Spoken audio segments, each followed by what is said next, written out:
Welcome to today's live IELTS class. My name is Adrian, and I'm streaming to you from the beautiful Carpathian Basin here in Europe. I hope everybody has had a fantastic week and is looking forward to an even better weekend. Priyam Vada, I see that you upgraded to our premium package for our membership. That's fantastic. Make sure you send me an email so I can hook you up with that premium package, okay? Hi, Catherine. Hi, Faisal. Hi, Arshdeep. Nice to see many of our regular students in the class. In this class, we are focusing on the reading section. I will talk about how to read well. And of course, when you read well, you score more. You get more answers correct, you comprehend more, and you get a higher band score. This lesson is presented to you by aehelp.com for academic English and IELTS success. Please visit us there. For the general IELTS, check us out at gieltshelp.com. That's general-IELTShelp.com. On both of those websites, we have lots and lots of materials for you. Hi, Rashika. Hi, Abhishek. Nice to see our members in the class. Everyone, this is a reading class, so make sure to read, okay? And reading aloud is a good idea. That means listening to yourself. It's called multiple sensory integration when you read so that you actually hear yourself because you're moving the muscles of your mouth, your tongue, your hearing, of course, and you're seeing. So you're integrating all of those senses and you're just doing a better job of learning. It's more effective. Okay, everyone. For lots of materials, to find speaking partners, to watch videos, for original practice exams, visit us at aehelp.com. This is our academic IELTS website here. You can click that big red button to join the premium package. And for the general IELTS, you can go to this website here at gieltshelp.com with the green background and click that big red button to join us there. If you have questions, just send me an email. Adrian@aehelp.com. Also, download and link our apps. Academic IELTS Help app, links to aehelp.com. General IELTS Help app, links to gieltshelp.com. Okay. Manraj, you got 6.5 overall. That's pretty good. It means you're somewhere between a fluent and good user of the English language. I think you should be proud of that. Whether or not it's a fair level, you have to know your own level and be aware of that. Okay. And Sunny Rajput says, I got 7 band just by following your videos. Sunny, that's fantastic. That means you are a good user of the English language. Great job. Okay, keep it up, students. Everybody who follows these videos, students who also use our websites in combination tend to do quite well. So great. And thank you for those students who come back and share their experiences with us. It's nice, okay? All right. Let's get into some reading. We'll have more classes tomorrow, everyone. So Saturday, we still have classes. 2 classes on Saturday. We'll have a question and answer session for members, and we will have speaking part 3 for everyone. Now let's look at a reading passage. This is coming out of our academic exam, exam number 1. But you could see this kind of reading passage in the general test or something similar for section 3. So be prepared for that. Okay. Amara, if you have dyslexia or if somebody has any kind of learning disorder, you need to indicate that during the registration process, of course, with proof of diagnosis from a professional. Okay. All right.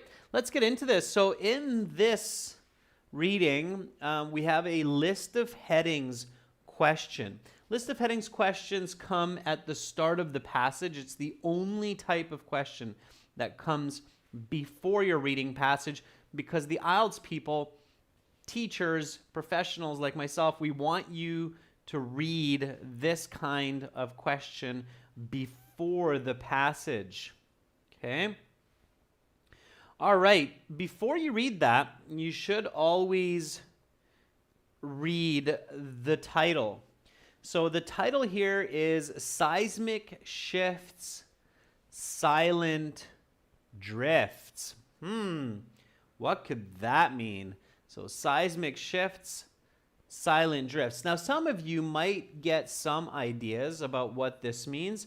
Some of you might be thinking, I don't know what seismic means. These words don't give me a lot of information. That's okay. Don't panic. So you read the title. You get what you get. Whatever you don't get, don't worry about it. Take a look at the list of headings. Perhaps you will get some more information there. Okay, so when you read the list of headings, you want to think about paraphrasing. Paraphrasing means to say the same idea in different ways. Okay, let's read this first one. Violent eruptions, magma, lava, and new islands. When you read this, Z says that's going to be related to a volcano, right? Violent eruptions, magma, lava, new islands, volcano. Yeah, that's called descriptive paraphrasing.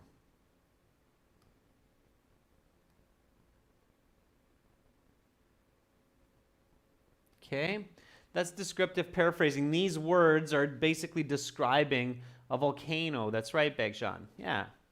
So it's descriptive paraphrasing. The destruction of Pompeii. So how can I say that in a different way? The ruin of a city. Okay, so Pompeii is a city which was located in Italy. Maybe some of you know about it, maybe some of you don't. If you don't know it's a city, you could say location. Okay, destruction, another way to say destruction is ruin. Okay, so to destroy, to ruin. Z says it's the end of Pompeii. Bekjan says it's the annihilation of Pompeii. Basically, that's right, Bekjan. Okay, two continents become many. What's another way to paraphrase that? Okay, two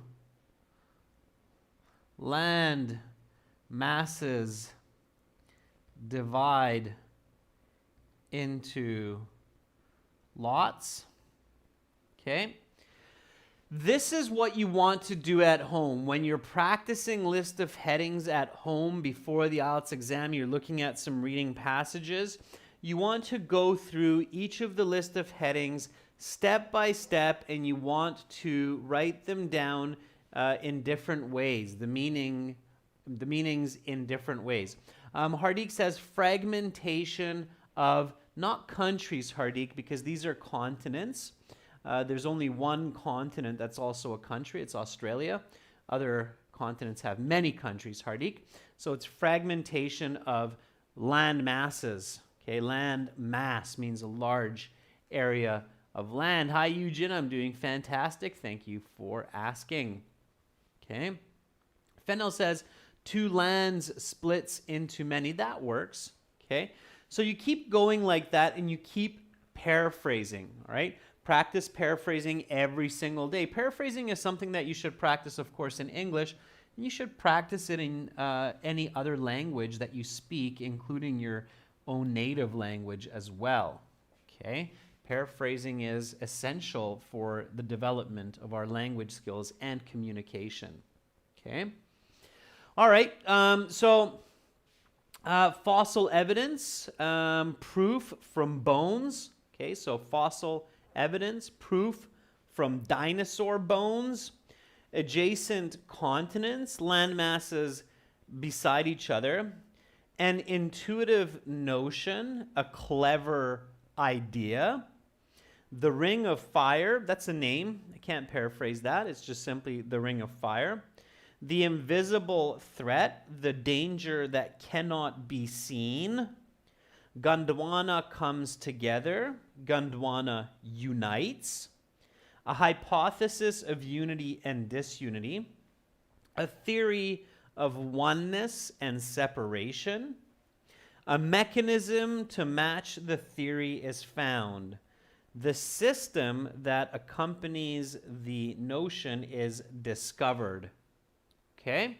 So that's what you need to do during the real exam. So in the real exam, you do not have enough time to write down the words that paraphrase these, but when you're practicing this at home, then in your brain, you should be able to paraphrase as much as possible in real time, okay? Pachu, empirical does not mean hypothesis.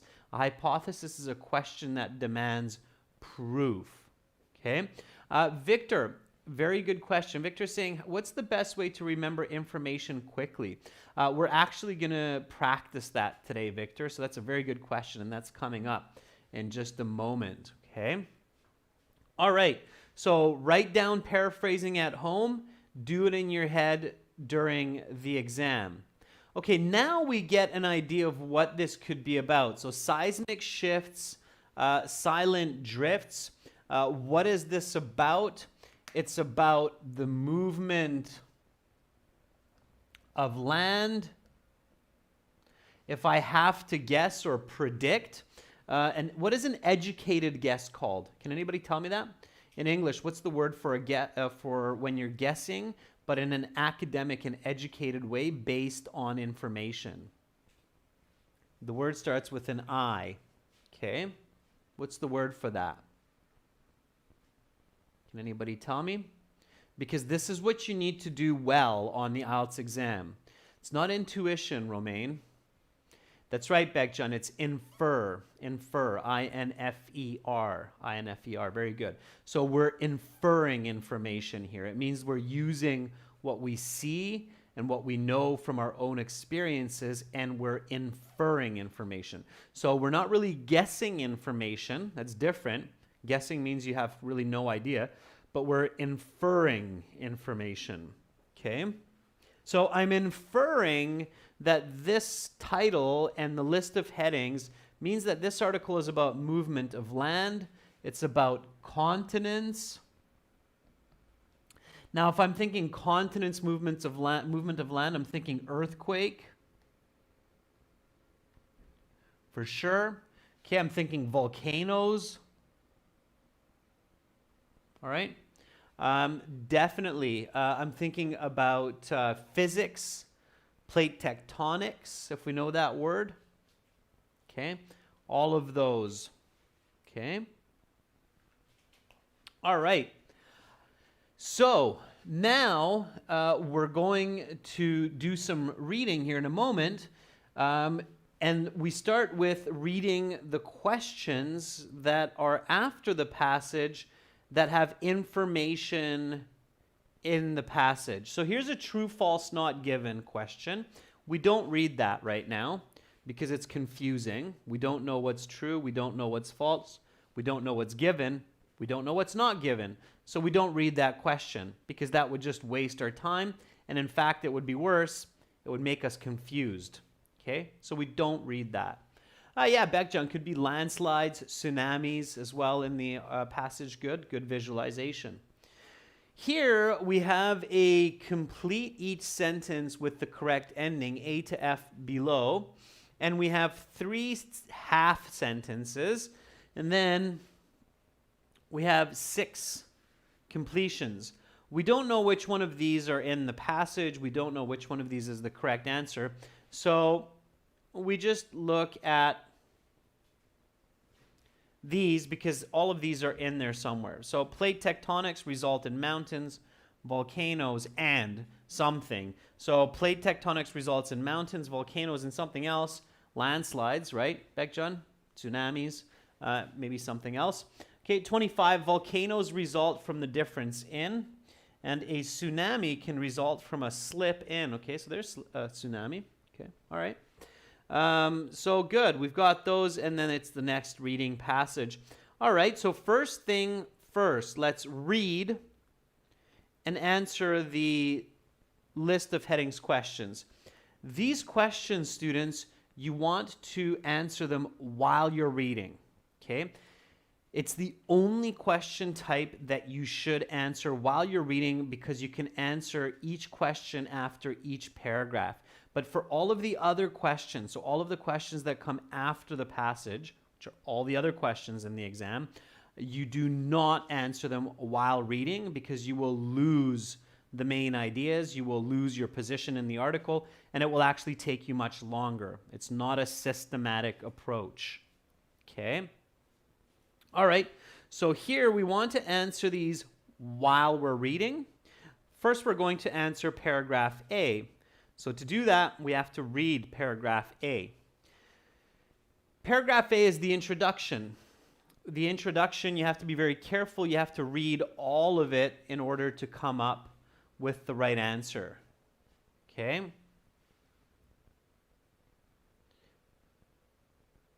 So here we go.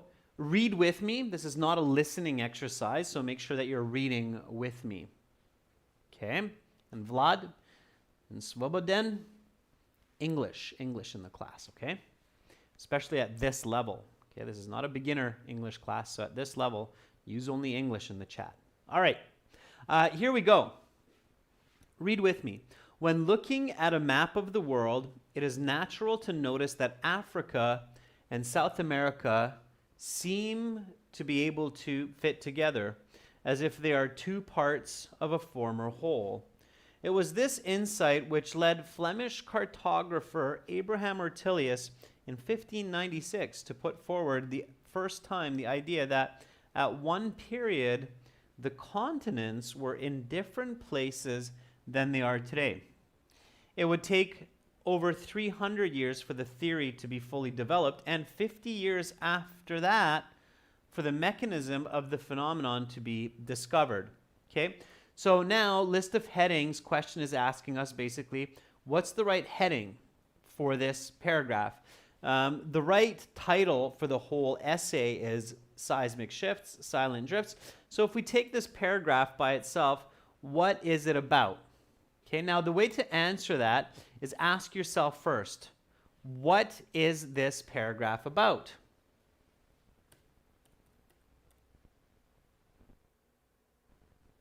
So in a very simple way, in as few words as possible, answer the question, what is paragraph A about? So how would you answer that question? What is paragraph A about? Amanjot says similarities. In ancient times, continents are one. We don't know that yet, Mazir. Victor says the origin. Bekchan says the theory about continents. Hardik says mechanism of notion. Bekchan, I like yours. The theory of continents. Okay.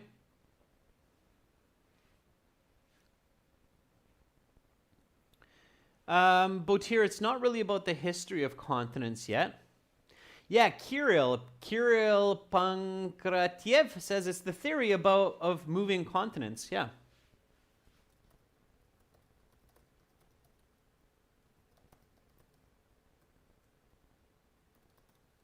Yeah, it's a theory, or we can even say, even keep it simpler, an idea about moving continents, right? Yeah, you don't want to overthink it, okay? Keep it simple. So here, it introduces this man, Abraham Ortelius, who lived in the 16th century, that had this idea that, hey, maybe continents were in different places than they're today, because they seem to kind of fit together. So it's introducing Abraham's idea of these moving continents, right? That's the simplest and best answer here. Okay, now we want to find the closest match. Okay, that's our second step here. All right, so which one of these headings, which one of these titles that we have given as a choice here, which one of these is the closest match? Have a look at it. Is it volcanoes? Not so much. Destruction of Pompeii? Definitely not. Two continents become many? I don't think he gave us that detailed information. Fossil evidence? We didn't hear anything about that. Adjacent continents? Intuitive notion? That's definitely got some of the words that we had in our own idea. Ring of fire? Not. The invisible threat? There's no mention of Gondwana yet here. A hypothesis is an idea, but unity, disunity? I don't know, there wasn't that much information about moving apart and coming together there. And a mechanism to match the theory is found. Okay. Beckjohn says 6. Shalani agrees that it's 6. Anas agrees as well. So everybody who picked 6 is correct. Okay. An intuitive notion. This is the right answer. Okay. Notion equals idea. Okay. And it's a clever idea. Okay. Intuitive means it seems to be the truth. Okay. All right. If I write that choice besides my answer,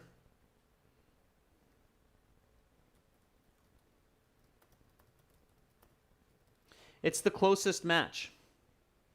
Okay. So when I read this paragraph and I asked myself, what is it about? My answer was an idea about moving continents. Okay. And that idea is an intuitive notion. If I look at the passage, okay, and some of you were quick to say a hypothesis of unity and disunity, we don't see that information in the first paragraph. It doesn't tell us here that Abraham Ortelius thinks that all of the continents were one and that they split apart into many continents. It just simply says that Abraham Ortelius said that at one period the continents were in different places. Okay? He doesn't give us a lot of detail. It's the introduction. Okay? So don't overthink it.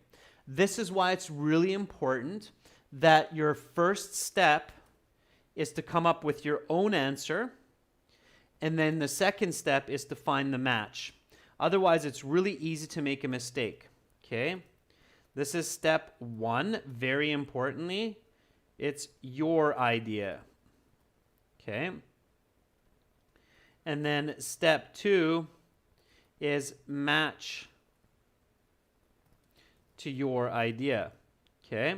What a lot of students do is they don't think about it. They don't think of their own idea. They just look at the choices, and that's a really easy way to make the mistake of choosing number 10 or choosing one of the other ones like number 3. Okay? This information isn't really given in that introductory paragraph. All right? So be really, really careful. Okay? All right.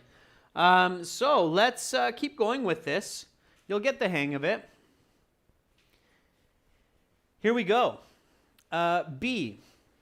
Read with me. It was not until 1915 that German geologist Alfred Wegener proposed the continental drift theory, which states that the Earth's crust is made up of many sections that float slowly over the molten mantle and core of the Earth. Wegener argued that in the past, the continents were all stuck together. He called this supercontinent Pangaea, which is Greek for all Earth. Wegener hypothesized that approximately 200 million years ago, this supercontinent began to break up and the pieces began to move away from each other. And by the way, students, if you're reading at this speed that I'm reading at and you're understanding what you read, it's perfectly fine. It's a perfectly fine speed. Okay? All right? So, what is this paragraph about? Anas says, yeah, no, this one seems to be unity and disunity. Okay? Mirwas, slow and steady wins the race. Absolutely, you have enough time. Students that read properly and read slowly and clearly, answer well, they will get the high band scores. Okay? You have lots of time. 20 minutes. If you're truly a band 7 or higher or 6.5 or higher, you have enough time to read. Okay? All right. Yabachi-san says disunity continents. Okay. Naman says breaking up of the supercontinent. Yeah. And Victor says dividing of continents. Yeah. So here we see the word hypothesize. Here we see that this German geologist says, hey, I have a theory. Maybe there was one continent broke into many. Okay, so what is paragraph B about? A theory that one big continent broke into many. Okay, so that would be my concise, simple way. And now that I have this, I can look for the closest match. Okay, so which one of these is the closest match? Yeah, so Piyush says breaking up of Pangea. We're all kind of talking about the same idea. It's nice, concise answers here. So which one of these closest matches to my idea of, okay, so now a lot of you are saying, well, that looks like X. So that looks like a hypothesis of unity, disunity. Let's have a look. Hey, look at that. It's the example that's given for us, paragraph B, and it's X. So maybe if some of you saw that, you wouldn't have chosen that for the first one in the first place. But that brings me to another important point. Sometimes what students do for these list of headings questions is they'll go, oh, okay, A was 6, so I got that, so I'm going to cross it out. And then it's gone. It's like it never existed. Poof! It's gone. All right? Don't do that. So please don't do the crossing out. And another point on this is don't underline words in the passage. Okay? The reason why is because then you limit yourself. So when you're crossing out words, when you're omitting words, and when you're underlining words, for most learners, that's not an effective strategy because it's a limiting strategy. So what that means is you might not realize that later on, hey, wait a second, this was actually a better answer for paragraph C. Now that's not true in our case, but that's the reason why you don't want to do that. So you don't want to be crossing out options, okay? Because you want to keep the option open so that later you might realize, oh, wait a second, that's a way better answer for that one. So I want to keep that option open, okay? Underlining words in the passage is a waste of time. It's a 650, 700 word passage. If you're going for a band 6.5 or higher, you shouldn't need to underline words, okay? It's not like reading a 30-page chapter out of your college book or your high school book where you have to mark the page and underline words. It's one page. The passage is one page, okay? All right? So keep that in mind, okay? Your brain can catalog one page worth of information. Victor, going back to how can I remember what each paragraph is about or the flow of the information? Through this process of thinking what, why, how as you read. So paragraph 1 was about the earliest idea that continents are moving. Paragraph 2 was the theory that the continents are together as one and breaking apart as many. Okay. All right, let's keep going. Here we go. Paragraph C. So stay with me. Let's get rolling. Okay. Paragraph C. Initially, Pangaea divided into two parts named Laurasia and Gondwana. Laurasia consisted of what is today North America, Asia, and Europe, whilst Gondwana comprised modern-day South America, Africa, and Australia. These supercontinents eventually split apart further, resulting in today's continental configuration. It is interesting to note that today's continental alignment is just that. Millions of years in the future, the Earth's continents will appear very different. Given enough time, it is possible that the Earth's land masses will return to a Pangaea-like unified state. What is this paragraph about? Okay, I don't want the answer. I want your summary. Okay, so don't jump ahead. If you suddenly turn from the turtle into the rabbit, you're going to open up all kinds of mistakes. Okay, so what is this paragraph about? So Z says it's about two continents breaking into many. Amanjad says it's the fragmentation of two continents. Very good. Baekjan says two continents become many. So now I'm going to check which is the closest match. Always stick to strategy. Never, ever break out of strategy. For those of you who play team sports, football, cricket, basketball, hockey, you probably have learned by the time you get to high school that it's very dangerous to break away from strategy. Okay, that's when disaster happens, when some player decides that, hey, I'm doing really good today. I'm going to be the superstar. I'm going to be Michael Jordan, and I'm going to stop what the coach is saying in the strategy, and I'm going to score goals all day long. Yeah, usually that doesn't work. Sometimes, but usually not, as most of you know. So yeah, two continents become many. Stick to strategy. Even when you start feeling confident and you're like, okay, I get it, it's working. Don't jump ahead. Always go through the steps. Okay, everybody with me on that? So 15, yeah, definitely number 3. Okay. One of the other places, by the way, that a lot of you experience this is in math class, right? Everybody remember math class where you have an equation like y minus 3 times x equals 9 plus y divided by 2x squared, something like that. And then your math teacher is always saying things like, go through the steps, go through the steps. And you always have those students that are trying to take shortcuts and cut out the steps in the equation process, and it usually doesn't work well, okay? So don't cut out steps, okay? Listen to your math teacher, all right? It's the same thing here. Don't cut out steps, okay? All right? Same thing here. Keep to your strategy. It's effective in sports. It's effective in math. It's effective in communication strategy. Okay? All right, let's keep going. Here we go. I'm glad that many of you remembered that. Sometimes probably remembering some painful moments of long math equations. All right, here we go. So D. The evidence for continental drift is plentiful. The most common evidence is the discovery of the same type of dinosaurs in extremely different locations.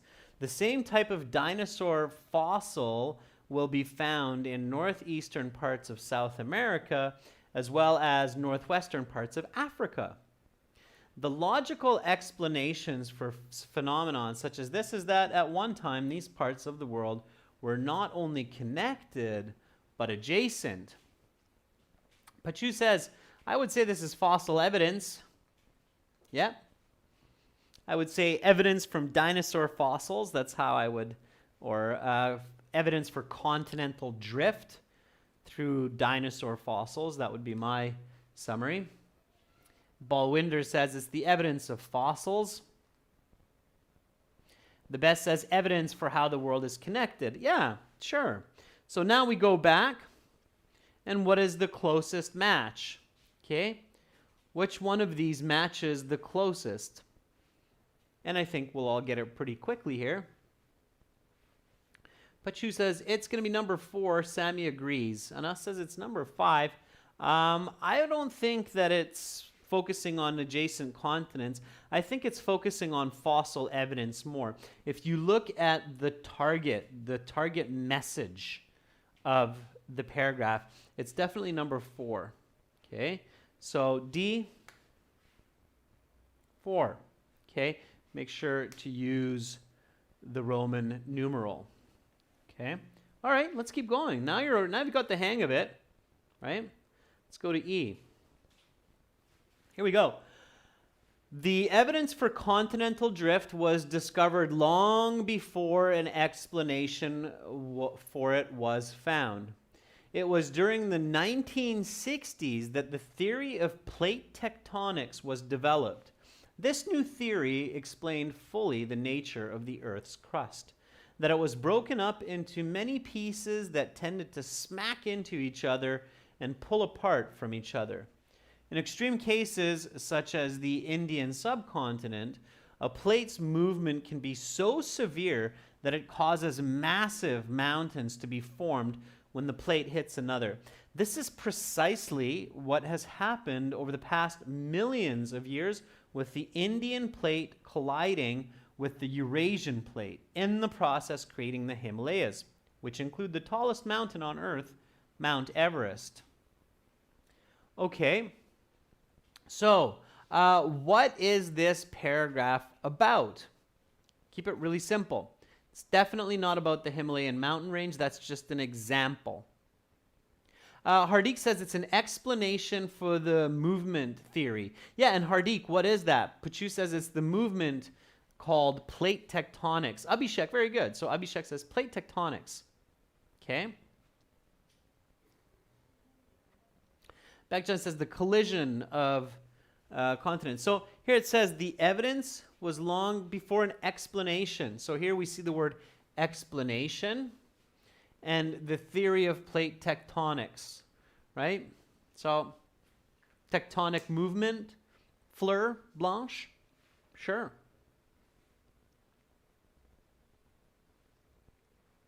Which one is the closest match to plate tectonics? An explanation of the movements.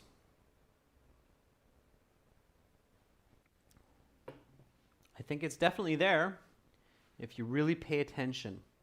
Alex, Joseph, Abhishek, and Mr. IH are all in agreement with Botir and Hardik that it's going to be XI. Victor got a little overzealous with the eyes. Yep, there it is. Number 11. A mechanism. The mechanism is plate tectonics. To match the theory is found. Very good. All of you got that. Beautiful. Okay, so that was paragraph E, I believe, if I remember correctly.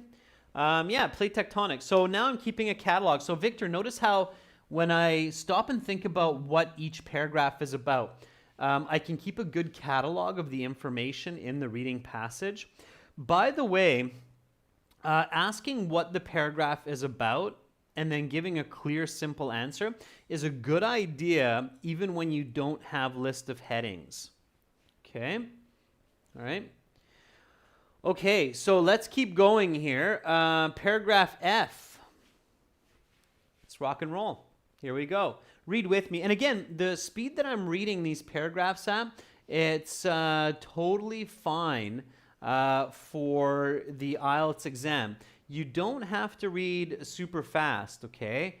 You just have to read fast enough that you can get it done in about 10 minutes, and you have about 10 minutes for the answers, okay?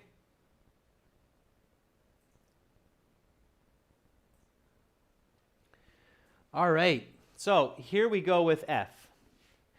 Plate tectonics are not only responsible for mountains and the movement of continents, they are also responsible for volcanoes. Volcanoes usually result from one of two plate configurations.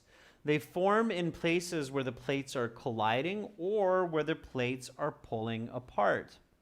In the first case, the plates come together, pushing against each other, causing friction and heat, which allows some of the crust material to melt, resulting in liquid magma. Because magma is less dense than the surrounding rock, it ends up rising to the surface, where it becomes a volcano. An example of this type of volcano is the famous Mount Vesuvius, which destroyed the city of Pompeii in 79 CE. The second type of volcano comes from divergent plates. These types tend to be underwater, as in the mid-oceanic ridges. Volcanic islands, such as Iceland and Hawaii, are formed by underwater volcanic activity, eventually spewing off enough matter to form land above water. What is it about? Harold says, I see volcanoes. I think that's a good visualization to have, Harold Tuibuen. Hasunbek says, where are you, Uzbek? Okay, that's not what the paragraph is about. Amanjat says, types of volcanoes. Okay. Yeah, types of volcanoes. Moria, yeah, I think that's a great way to Yeah, Amanjot says types of volcanoes. Ansu keeps it simple. Volcanoes. Yeah, okay. So which one of these choices is the closest to types of volcanoes or volcanoes? Okay. Or formation of volcanoes, as Mahua is saying. Okay. And I can see that Meyer, Z, Nawal, Romaine, Botier, and most of you are in agreement that violent eruptions, magma, lava, and new islands is pretty much the same as types of volcanoes. I agree. Okay. So types of volcanoes for F is correct. Okay, I would put I there, and you're good to go. Okay, fantastic. One more paragraph to go, everyone, for this list of headings, and then you can now practice this and use it in your exam. Okay, here we go. Let's do this together from the top of G here. Read with me. Of course, there is one final important result of plate tectonics: earthquakes. Earthquakes are perhaps the most terrifying of all natural disasters. They are practically invisible. They happen below the Earth's surface and have devastating results. Earthquakes happen along fault lines, places where two plates are colliding, diverging, or slipping past each other. In the case where the two plates are attempting to slip past each other, the most devastating earthquakes can occur. This is because friction does not allow the plates to pass each other until sufficient energy to counteract the resistance has been built up. So the two plates rub against each other for centuries or millennia until one day they finally slip. This slip is what results in a sudden, catastrophic earthquake. If this slip occurs in the ocean underneath the Earth's surface, it can cause a massive tidal wave known as a tsunami. If this slip occurs directly beneath a major city, massive destruction will result. There are many such cities at risk of these earthquakes, many of them along what is known as the Ring of Fire surrounding the Pacific Ocean. These cities include Tokyo, San Francisco, Vancouver, and Santiago. Understanding plate tectonics reveals that it is not a question of if these major cities will get hit by an earthquake. It is only a question of when. What is this paragraph about? This one should be fairly easy. Origin of earthquakes, says Amanjot. Yeah. The result of earthquakes. Formation of earthquakes. Yeah, I mean, at this point, when I ask this question, what is this paragraph about? Hopefully all of you are thinking earthquakes. Okay, the word earthquake appears in the paragraph about 6-7 times at the start and at the end.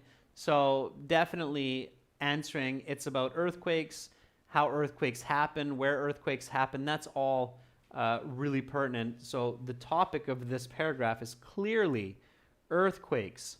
What is the closest match to the topic of earthquakes? Okay, so if I say earthquake, Alex Joseph says it's 8, the invisible threat.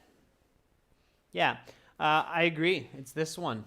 Okay, Ring of Fire is just an example. It's just one area of the world where there are earthquakes. Of course, we have earthquakes in other parts of the world as well.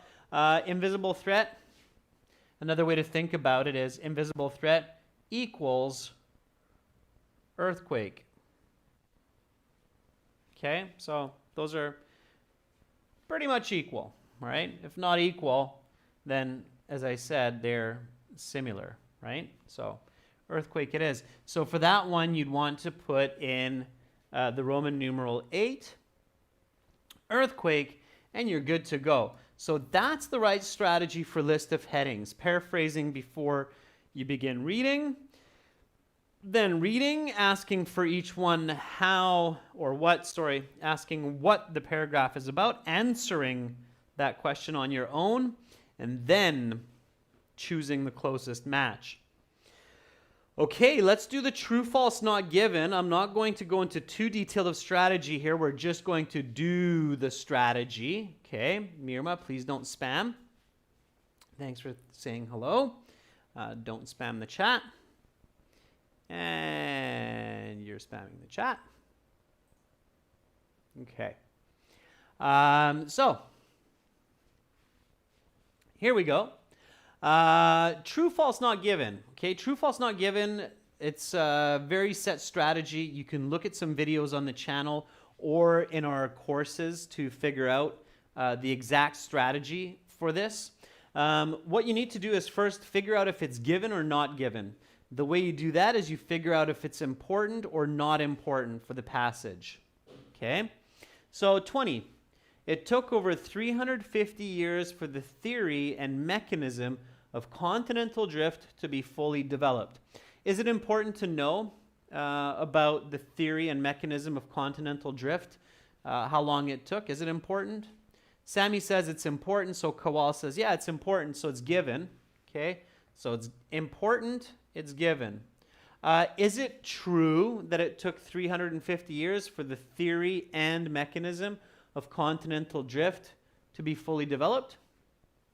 Okay, many of you are saying true. Okay, theory, some number of years, right? And means plus sign.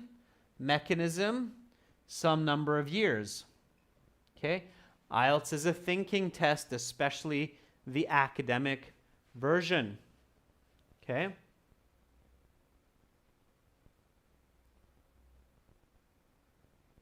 Remember? Oop, look at that. So it would take over 300 years for the theory to be fully developed and 50 years after that for the mechanism of the phenomenon to be discovered. So 300 plus 50 equals 350. Okay, simple math. Oftentimes there are questions in your IELTS exam that require you to do a bit of simple math, simple logic by understanding the question. This is where when students are just skimming and scanning, they'll go, oh, it's false because it's 300. But they won't go this far and realize that it's actually 350. This is why skimming and scanning is not an effective strategy. Okay, you have to do active reading, and if you're not sure, you have to check.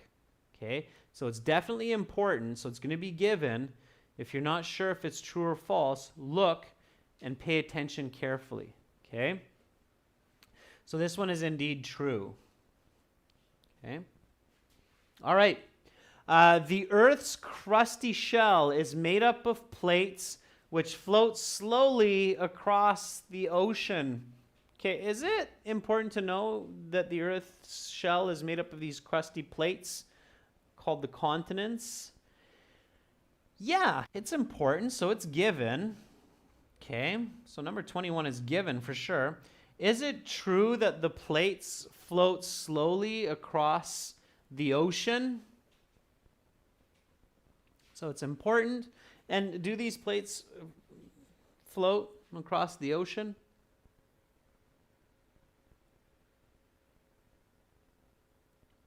Amit says no. Romain says false. Yeah, it's false. The plates do not float slowly across the ocean. Remember your grade 5 science class, okay? The land is not on top of the ocean. The ocean is on top of the land. Land is massive. They float slowly across the molten mantle of the earth, the melted inside of the earth. But definitely the earth is not floating on the ocean. If you've ever dropped a rock into the ocean, you'll know that it'll sink. So, okay. Yeah, Baekjun, it's false. It's floating on the molten core, not the ocean. Okay. Pooja, for this one, we do not need to go to the passage. Okay, you should not have to search the passage. You should know from your own junior high school studies that land does not move across the ocean. Okay. Land sinks in the ocean. If you ever watch a mountain slide into the water, it does not float. Okay, it sinks. All right, number 22. There is significant evidence that India was once attached to Antarctica. So is it important to know whether or not India was attached to Antarctica? Do you remember reading about Antarctica? And do you remember reading about the connection of India to Antarctica? Yeah, so Mazir says, I don't think that's important. Too much detail. I don't remember Antarctica, so it's not given. Okay? Too much detail, not important, not given. All right? Very good. Number 23, Mount Everest is a result of the collision between the Eurasian and the Himalayan plates. Okay, slow and steady, pay attention. Just like ocean here, hint, hint, really pay attention to the words in these true, false, not given. Is it important to know about the resulting of Mount Everest? We read something about that. We read about the Himalayas. So it's important, so it's given. Okay, and is it true that Mount Everest resulted from a collision between the Eurasian and Himalayan plates? Is that true? Okay, Botir says there's no Himalayan in my opinion. Yeah, it's false. Exactly. Okay, and if you're not sure, you remember where the formation of that was, right? So going back, Himalayas is kind of easy to search for as well, okay? Because it's such a nice big word with H there. So you can see the answer for that one if you have to here. But just by searching or skimming or scanning, you might not get the right answer. You have to really pay attention. So this is precisely what has happened over the past millions of years with the Indian plate colliding with the Eurasian plate, in the process creating the Himalayas. Himalayas are a mountain range. The plate itself is the Indian plate. Okay, so the Indian plate collided with the Eurasian plate, not the Himalayan plate. Be careful with these kinds of wordings, okay? So Eurasian and Himalayan plates. No, it's not the Himalayan plates, it's the Indian plates, okay? All right. Okay, great job, everyone. I'm going to stop there for today, okay? I don't want to rush through the last 3 questions. I think you've done a fantastic job, and we've covered 2 important question types, and you've learned the strategies for that. To learn all of the strategies for all 11 different types of questions in the reading sections, go through the interactive course in your premium package at aehelp.com for academic or gieltshelp.com for general. We have videos, we have quizzes, we have descriptions, interactive lessons for all of those different question types. So all you need to do is go to aehelp.com, spend a couple dollars, sign up for the premium package, and start your learning. That's it for today. I will be back tomorrow with questions and answers session for members, and then speaking part 3, which will follow from today's speaking part 2 lesson that we had earlier. You're very welcome, Maha. All the best to you, the best. Shamim, you're very, very welcome. You're welcome, Sammy. Have a great rest of your day, everyone. Have a great start to your weekend. And if it's late in your country, I wish you sweet dreams. Much love to all of you. From the heart of Budapest, I'm Adrian, signing out for now. Bye.